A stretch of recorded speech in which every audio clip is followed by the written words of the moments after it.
এখন আমি চলে এসেছি চিকেন বিরিয়ানি মাত্র 40 টাকায়। কি করে সম্ভব চিকেন বিরিয়ানি নাকি 40 টাকায়? চলো দেখা যাক। নমস্কার কাকা। হ্যাঁ, তো তুমি নাকি এখানে 40 টাকায় চিকেন বিরিয়ানি দিচ্ছ? 40 টাকায় বিরিয়ানি দিচ্ছে। কি করে দিচ্ছ? সবাই তো এখন 80 টাকা, 100 টাকা, 120 টাকা। হাফ প্লেটের উপরে এই শ্রীরামপুর, শেরাপুলি সব জায়গায় দিচ্ছে। আমিও চিন্তাধারা দিলাম দেখি জিনিসটা কীরকম, বাইরে নিজে তৈরি করে দেখলাম প্রফিটটা কম, আর কিচ্ছু না, প্রফিটটা কম একই। ঠিক আছে, তো 100 টাকা বিরিয়ানি যেমন হয় 40 টাকা বিরিয়ানি সেই একই রকমই আছে। আচ্ছা, পরিমাণটা কি 100 টাকার মতোই না একটু কম? একটু কম। আচ্ছা, তো বিরিয়ানিতে একটু দেখে নেওয়া যাক।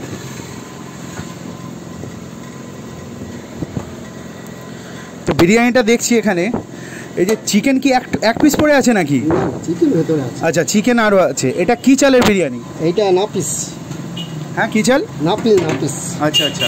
আর আলুগুলো কি? আলু চন্দ্রমুখী। আর এই যে চিকেনের পিসগুলো, এগুলো কি মোড়া মুরগির না? না না, মোড়া কি একদম জল জ্যান্ত মুরগি, সামনে দোকান। বলো কি, তুমি কি করে দিচ্ছ 40 টাকায়? দিতে হবে, বাজারঘাটে যা অবস্থা, কিচ্ছু করার নেই, চালাতে হবে। মানে আমরা তো অবাক, রাস্তা দিয়ে যাচ্ছি হঠাৎ করে দেখতে পেলাম 40 টাকার বিরিয়ানি, শুনেই তো চমকে গেলাম। ব্যাপার হচ্ছে নিজে করে আর নিজে দিই বলেই দিতে পারছি, একা লেবার রেখে দিতে পারতাম। আচ্ছা, এখানে শুধু তোমরা দেখবে 40 টাকার বিরিয়ানি না, তার সাথে সাথে আরও অনেক কিছু আইটেম আছে। একটু যদি তুমি বলো আর দামগুলো যদি বলো। পকোড়া আছে, ললিপপ আছে, কাটলেট আছে, পাউভাজি আছে, মাংস ভাজা আছে, স্যান্ডউইচ আছে, চাউ আছে, রোল আছে। এইবার শীত পড়লে মানে গরম চলে গেলে শীত পড়লে চা মানে চিলি চিকেন, চাপ সবই তৈরি হয়। আচ্ছা, এত কিছু কি সব তুমি নিজে হাতেই করছো? নিজে হাতেই করি, একাই নিজে হাতে সব। আর কে হেল্প করে তোমাকে? না, আমি নিজেই একা করি, বাড়িতে একটু আধটু করে, ওই আলু ফালুগুলো ছাড়া করে যা হয় দোকানেই তৈরি হয়। মানে এত কিছু আইটেম শিখলে কি করে তুমি? শিখলাম বলতে আস্তে আস্তে বুদ্ধি খাটিয়ে বহুত দিনের দোকান। আজকে মানে না হলো বিরিয়ানিটা হচ্ছে 2 বছর উপরে হয়ে যাচ্ছে, আর এইসব মোটামুটি 25 বছর এই রাস্তায় আছি আমি। আচ্ছা, তার মানে এই দোকানটা 25 বছরের পুরনো। প্রথমে চাইনিজ আইটেমগুলো ছিল, তারপর বছর দুয়েক হলো বিরিয়ানি। আচ্ছা, মানুষজন খেয়ে কি বলছে? বুক ফুক জ্বলছে না তো বিরিয়ানি? না না না, একেবারে ঘরোয়া, একদম ঘরোয়া খাওয়া। আর ঘি টি ঢালা হচ্ছে না? সব রকমই দেয়, মানে 100 টাকা যে বিরিয়ানি আর 40 টাকা বিরিয়ানি সেই একই, এটা কম আর বেশি। আচ্ছা, সবাই যে বলে কিছু সিক্রেট মশলা ইউজ করো, তো এক্ষেত্রে তুমিও কি কিছু সিক্রেট মশলা ইউজ করো? বাটা মশলা ইউজ করি, মানে নিজের মশলা তৈরি করে করা হয়। আর একটা সত্যি কথা বলো, কোনো রং টং ব্যবহার করছো না তো? না না না না। আর যদি কেউ প্রমাণ করে রং ব্যবহার করছি? রং হালকা রঙের মধ্যে বলতে কেশর সঙ্গে যে রংটা থাকে হালকা দেওয়া হয়। ও, এমনি কামধনু ফামধনু ওইসব রং নয়? কেন, ওইসব রং খেলে কিন্তু পেট খারাপের সমস্যা হয়। তো তুমি ঘরোয়া টেকনিকেই করছো, ঠিক আছে? আচ্ছা, সবাই কি করে তাদের সিক্রেট মশলা ইউজ করে, কিন্তু কাকা দেখতে পাচ্ছ কাকা ঘরোয়া টোটকাতেই করে দিচ্ছে। আচ্ছা, ওখানে কি চিকেন ভাজা? হ্যাঁ, চিকেন ভাজা। তো চিকেন ভাজাগুলো কত করে পিস? 6 টাকা পিস। 6 টাকা পিস। এর কি দাম বাড়ানো হয়েছে না আগে থেকে? আগে 5 টাকা ছিল, আর মাংসের দামটা বাড়ানোর জন্য 6 টাকা করা। তো বিরিয়ানির দাম? বিরিয়ানির একই রেখে দিচ্ছি। আচ্ছা, সাইজ কি ছোট? ছোট নয়, মাংস। হ্যাঁ, মাংস ভাই 60 গ্রাম।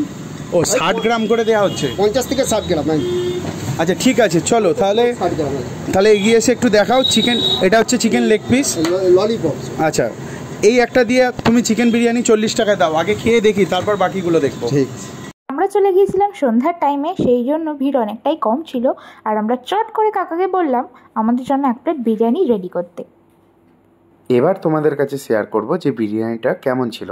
তো তোমরা দেখতেই পাচ্ছ আলুটা কিন্তু ফ্রাই করা, তো খেতে খুবই ভালো, কারণ ফ্রাই করা আলু ভালোই হয় খেতে। তো এরপর রাইসটাকে নিয়ে মুখে নিলাম। রাইসটাও ঠিকঠাক ছিল। দেখো, 40 টাকা এর থেকে ভালো টেস্ট কেউ দিতে পারবে বলে তো আমার মনে হয় না। এরপর মাংসটাও টেস্ট করে দেখা হলো, তো মাংসটা খেতে খুবই ভালো ছিল। দেখো, এই যুগে মানুষ কত কিছু না করে খায়, আর এই কাকা 40 টাকার বিরিয়ানি বিক্রি করছে, খুবই ভালো ছিল ওভারঅল। আচ্ছা, তো তোমার নামটাই তো জানা হলো না, তোমার নামটা বলো। আমার নাম হারাধন মাইতি। আচ্ছা, কতদিন হলো দোকান করেছো? বিরিয়ানির দোকান হচ্ছে 2 বছর, আর ফাস্টফুডের দোকান হচ্ছে 25 বছর মতন হবে, 20-25 বছর একদম বাঁধা। আচ্ছা, কাছাকাছি স্টেশন কি আছে তোমার? স্টেশন থেকে আসতে গেলে ওখান থেকে মোটামুটি টোটো ধরলে 15 মিনিট। এখানে রতনপুর কালাতলা নাম বলি মাপিয়ে দিবে এখানে। আর তোমার ফোন নাম্বারটা একটু বলে দাও। 62 90 12 65 68। আচ্ছা, ঠিক আছে, এবার আইটেমগুলো দেখা যাক। আচ্ছা, চিকেন ভাজা কত করে? 6 টাকা পিস। আচ্ছা, তারপর আছে চিকেন সাটে। 30 টাকা। চিকেন পকোড়া 15 টাকা। কাটলেট 30 টাকা। ওটা কি চিকেন কাটলেট? Chicken cutlet. আচ্ছা, তারপর ওটা কি আছে? পাও ভাজি? পাও ভাজি বলে, চিকেন পাও ভাজি। চিকেন পাও ভাজি। আর তারপরে আছে 20 টাকা করে। আচ্ছা, ওটা 20 টাকা। হ্যাঁ, স্যান্ডউইচ 10 টাকা। আর চাও কত করে নিচ্ছ? চাও 50 টাকা প্লেট। ঠিক আছে, তুমি চিকেন ভাজা 4 পিস করো। 4টের জায়গায় আমরা নিয়েছিলাম 8টা চিকেন ভাজা, আর তার সাথে ছিল পেঁয়াজ কুচি আর ধনেপাতার চাটনি। ধনেপাতার চাটনিটা তো খেতে একদম অসাম ছিল। আর দেখো, চিকেন ভাজাগুলোও কিন্তু খুব সুন্দর সিদ্ধও হয়েছিল, আর খেতেও কিন্তু দারুণ ছিল। হ্যাঁ, সাইজগুলো কিন্তু ছোট ছোট একটু, কিন্তু খেতে অসম্ভব সুন্দর। 6 টাকায় একদম পারফেক্ট চিকেন ফ্রাই। এবার জেনে নেওয়া যাক দোকানের অ্যাড্রেস। সিঙ্গুর স্টেশনে নেমে তোমরা টোটো করে রতনপুর কালুরায়তলা নেমে গেলেই দেখতে পাবে কাকার এই দোকান।